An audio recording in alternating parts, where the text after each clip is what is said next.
बहनों और भाइयों, आज तो मैं आपसे कहने के लिए आया हूं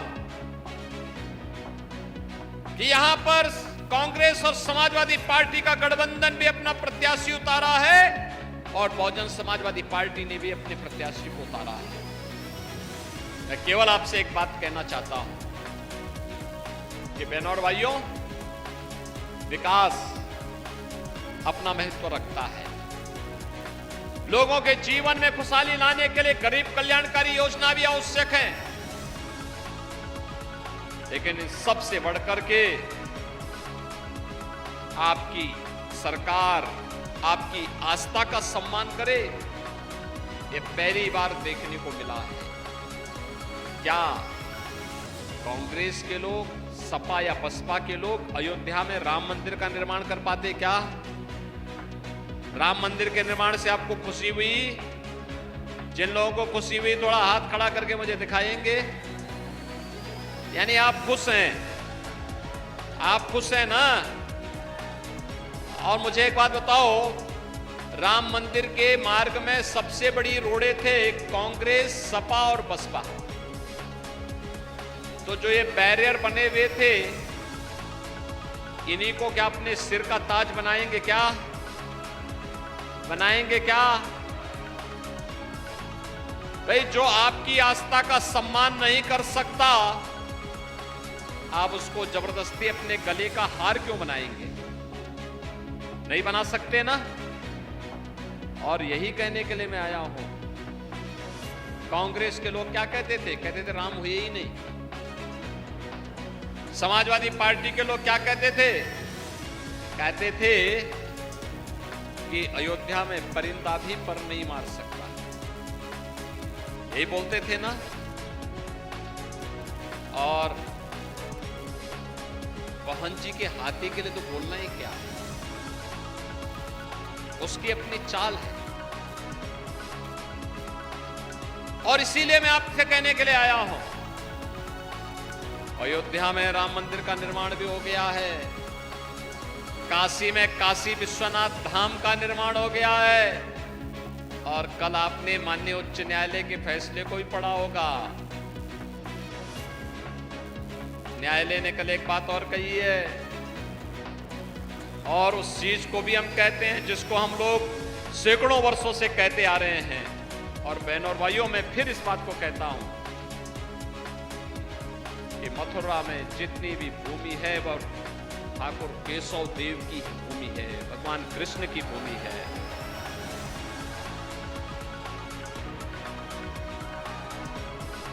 बहनों और भाइयों, एक तरफ मोदी जी के नेतृत्व में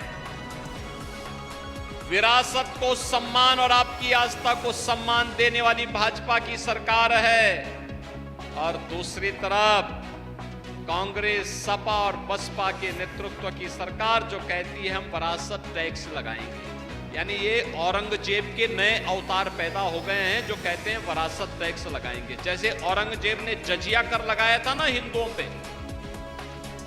क्या आप जजिया कर देंगे क्या स्वतंत्र भारत में?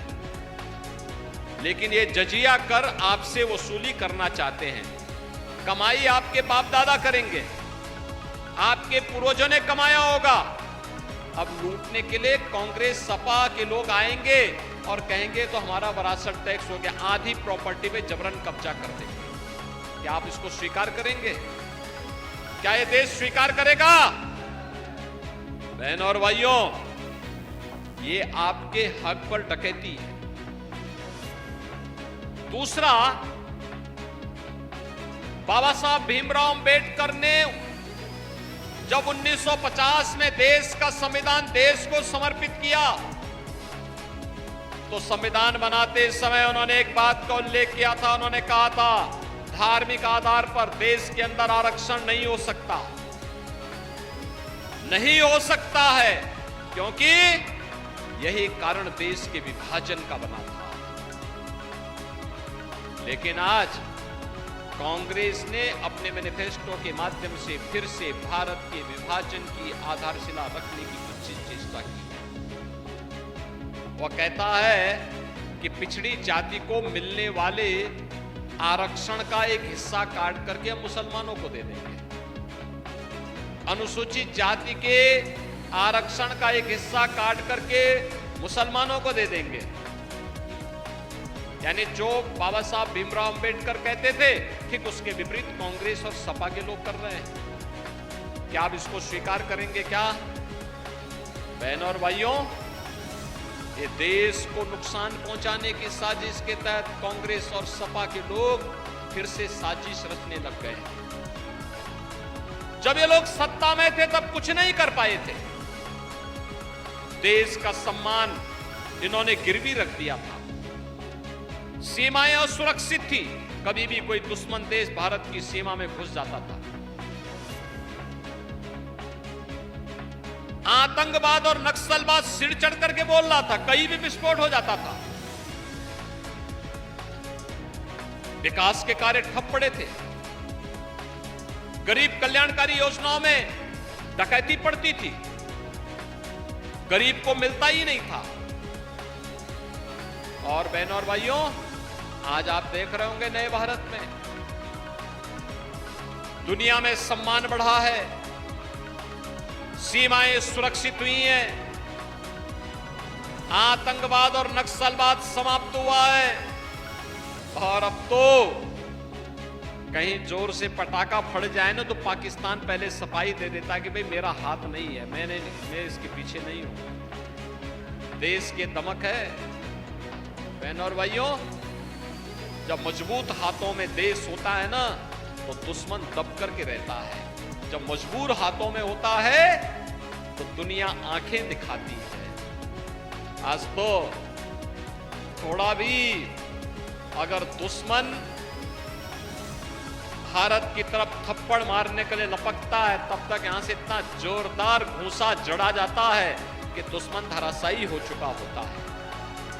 ये नया भारत है।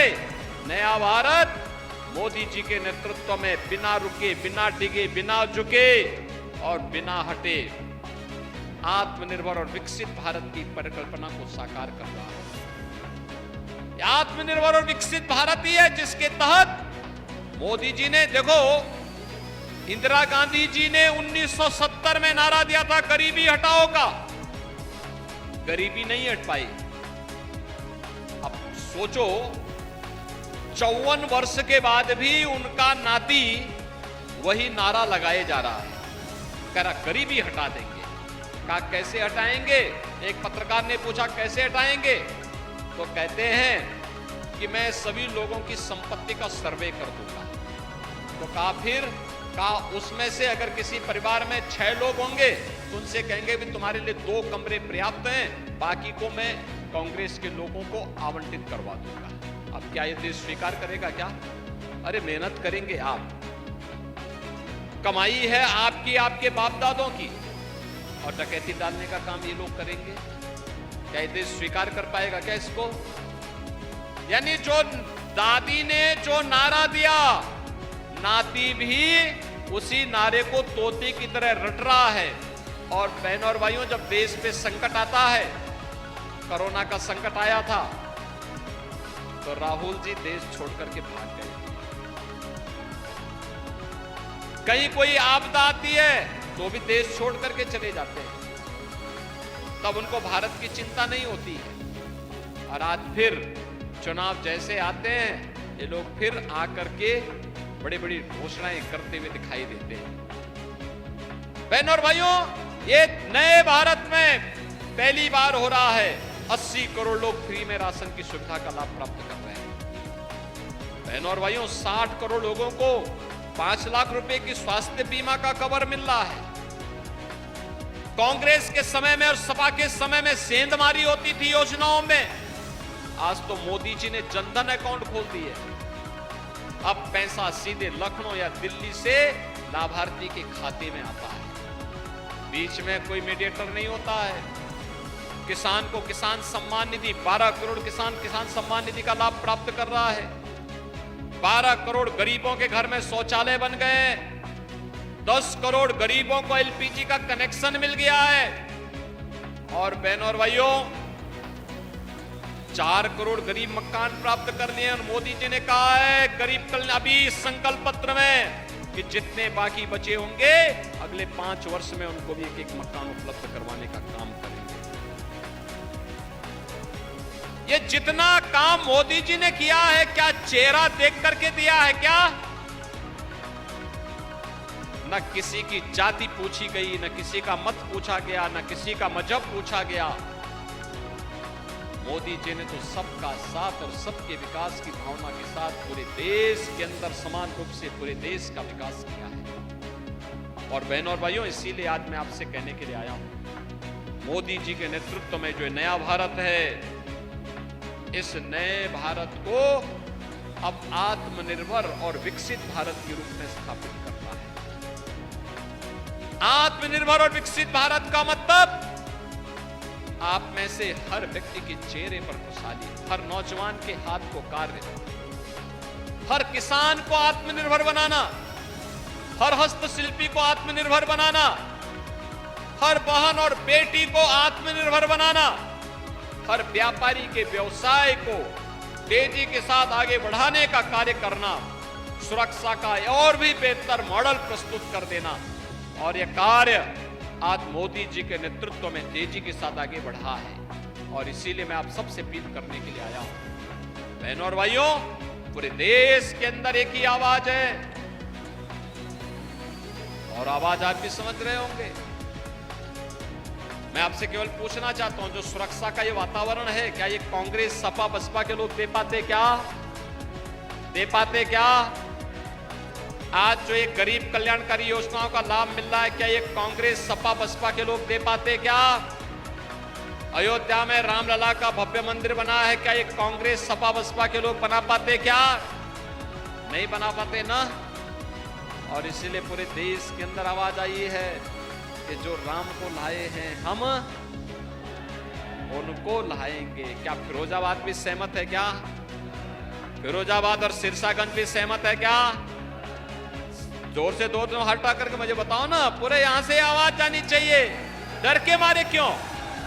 अरे देखो, यहां तो आप देख रहे होंगे, अयोध्या में रामलला विराजमान भी हो गए, और बड़े बड़े माफिया और अपराधियों का राम नाम सत्य है की यात्रा पे भी भेज दिया गया। चले गए ना, चले गए ना। अब मुझे बताओ, इस सपा बसपा के लोग क्या बात करते हैं? इनसे पूछना चाहिए, पहले इनसे पूछना चाहिए क्या होता था सपा की सरकार के समय, क्या होता था बसपा की सरकार के समय। ये वही लोग हैं जब राजू पाल की हत्या हुई थी। बहनों और भाइयों, क्या राजू पाल किसी पिछड़ी जाति के परिवार का नहीं था क्या? और क्या उसको न्याय, उसके परिवार के लोगों को न्याय नहीं मिलना चाहिए था क्या?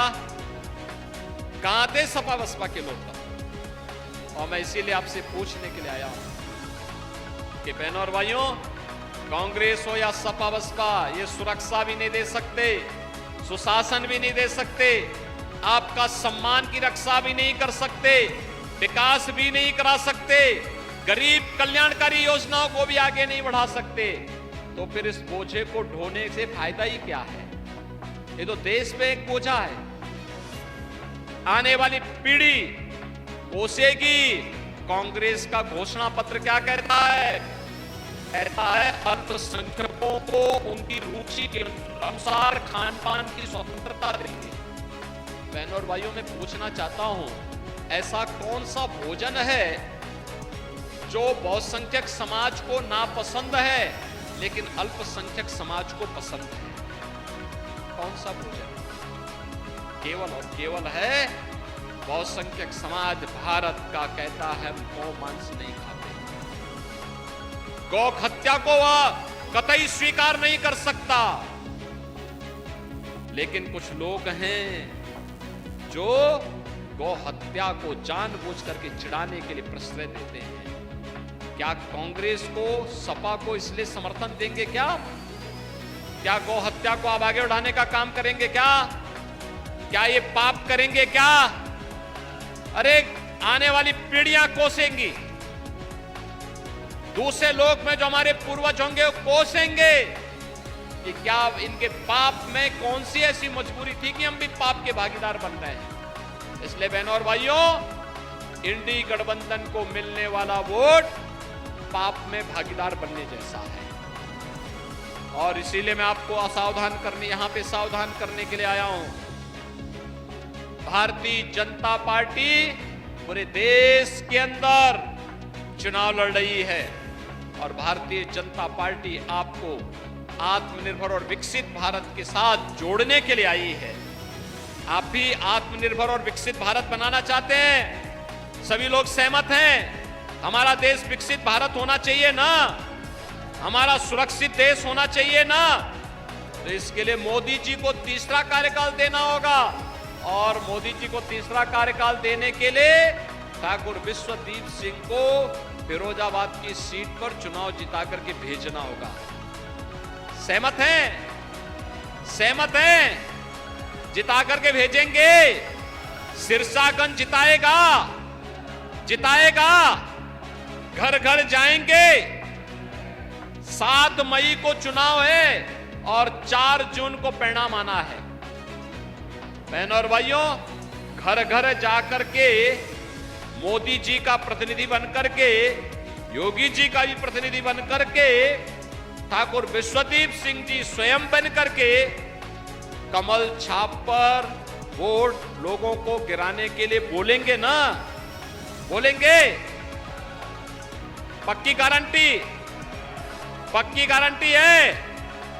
तो मैं आप पर विश्वास करते हुए भाजपा के प्रत्याशी को फिरोजाबाद की जनता को समर्पित करते हुए आपको आश्वस्त करता हूं, आपकी सुरक्षा, आपका विकास और गरीब कल्याणकारी योजनाओं को वैसे ही हम एक नई और ऊंचाई पर पहुंचाएंगे जैसे फिरोजाबाद के ग्लास के उद्योग को हमने वैश्विक मान्यता दिलवाने में सफलता प्राप्त की है। बहनों और भाइयों, आज फिरोजाबाद ग्लास के इस कार्य के माध्यम से दुनिया के अंदर जाना जा रहा है और इसीलिए मैं आपके पास आया हूं आपसे कहने के लिए 7 मई को कमल चुनाव चिन्ह पर ठाकुर विश्वदीप सिंह जी को भारी बहुमत से विजयी बनाने की अपील करते हुए अपनी वाणी को देता हूं विराम।